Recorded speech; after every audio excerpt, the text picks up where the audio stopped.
Nous allons repartir à la métropole et on va se demander si l'air et le numérique, finalement, ce n'était pas une question naturellement métropolitaine. Et pour cela, j'accueille Vincent Sénam, directeur du pôle environnement de la métropole Aix-Marseille-Provence.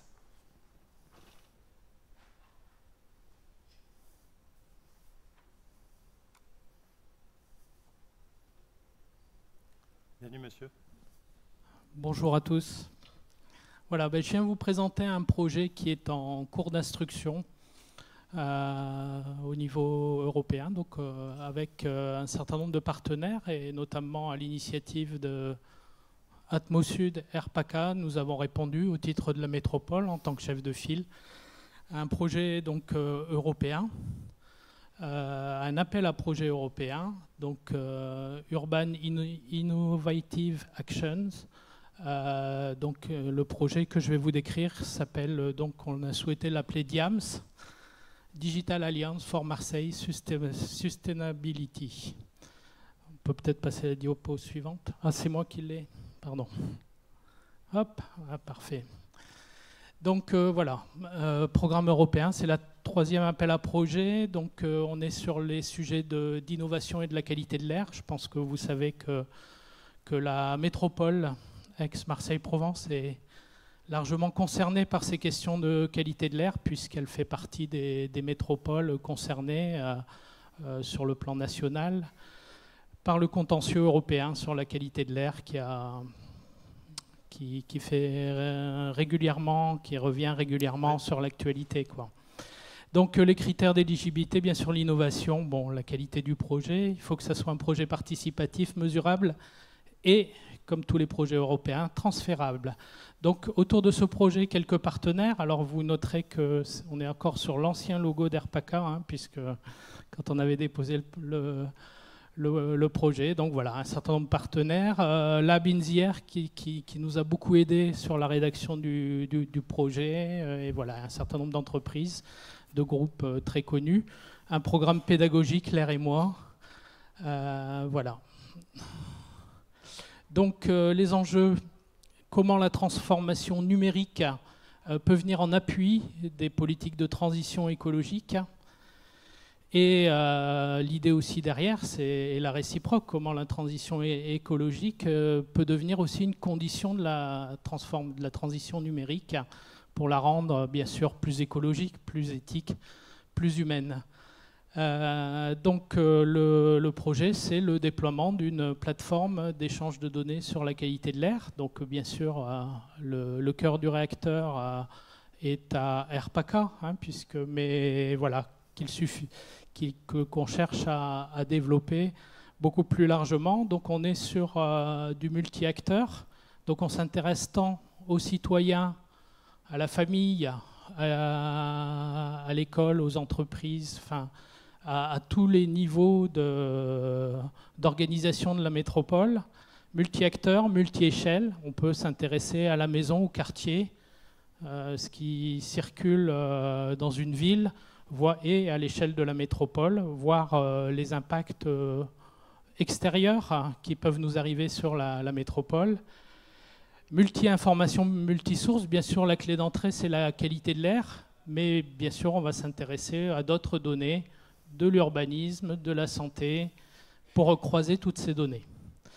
Donc notre objectif, c'est qu'on réussira la transition écologique et l'amélioration de la qualité de l'air sur notre territoire que si on arrive à mettre en mouvement l'ensemble des acteurs du territoire. Chacun à son petit niveau est concerné par cette question-là. Donc bien sûr, mise en mouvement des décideurs, que ce soit politique, on aurait pu mise en mouvement des entreprises, elles font déjà pas mal de choses, mise en mouvement des citoyens à leur petite échelle. Bien sûr, il faut que tout ça soit harmonisé, coordonné, organisé, et puis qu'on puisse aller chercher vraiment les ressources sur la mobilisation des initiatives individuelles, voire collectives, d'associations, de groupes d'entreprises, de citoyens. Voilà, donc alors une première... ce projet repose sur 4 piliers. Donc, bien sûr, une amélioration de la connaissance de la qualité de l'air. Alors c'est vrai qu'il y a tout un tas d'informations disponibles, mais je pense qu'il faut rentrer encore plus précisément chez les habitants et pouvoir pulser des informations de qualité sur la qualité de l'air qui les entoure dans l'habitation, dans le quartier, autour de l'école et en continu.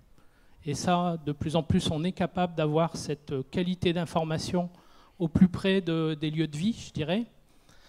Un équilibre pour permettre donc des échanges d'informations, bien sûr ces données descendantes, mais des données remontantes. À travers se développent de plus en plus les microcapteurs qu'on va pouvoir placer un peu partout, et comment on peut enrichir la qualité de l'information en faisant remonter ces données et les faire participer à l'information globale. Je redis, à l'échelle d'un quartier, autour d'une école, autour d'un projet, d'une voie. Il faut s'appuyer pour mobiliser les citoyens sur la créativité.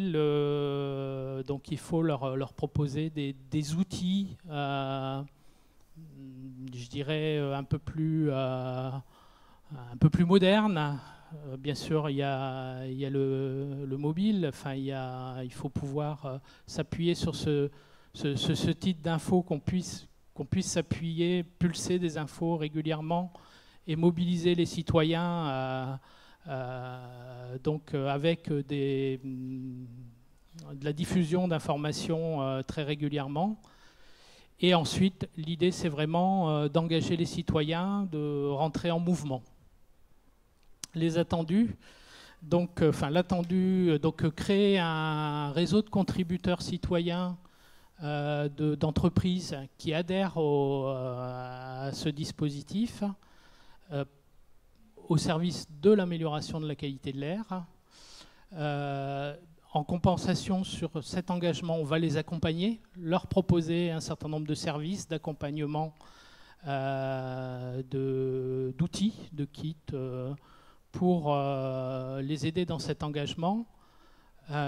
Et ensuite, ces contributions, pouvoir les faire remonter au niveau politique, au niveau des choix, de stratégie, pour intégrer dans les politiques publiques ces propositions des entreprises, des citoyens, des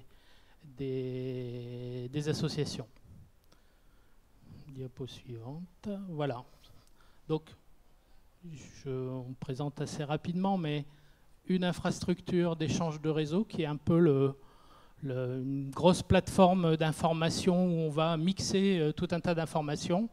Un programme d'engagement individuel et collectif, un vrai engagement des entreprises et citoyens, la mobilisation de talents, que ce soit en design, en communication, en technologie, voilà, et puis bien sûr des talents en matière de chimie, de connaissance de la qualité de l'air aussi, bien sûr, de pédagogie, et ensuite, grâce à ces échanges, pouvoir faire remonter tout un tas de propositions, de contributions très concrètes pour les intégrer dans les politiques de qualité de l'air menées, en faveur de la qualité de l'air menée sur le territoire. Donc le projet est en phase d'instruction.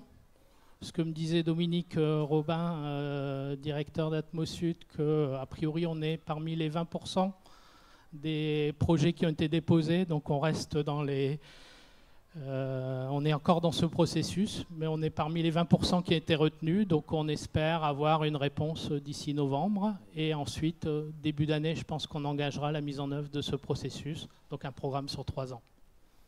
Bon, on vous souhaite le financement de l'Europe. Merci beaucoup.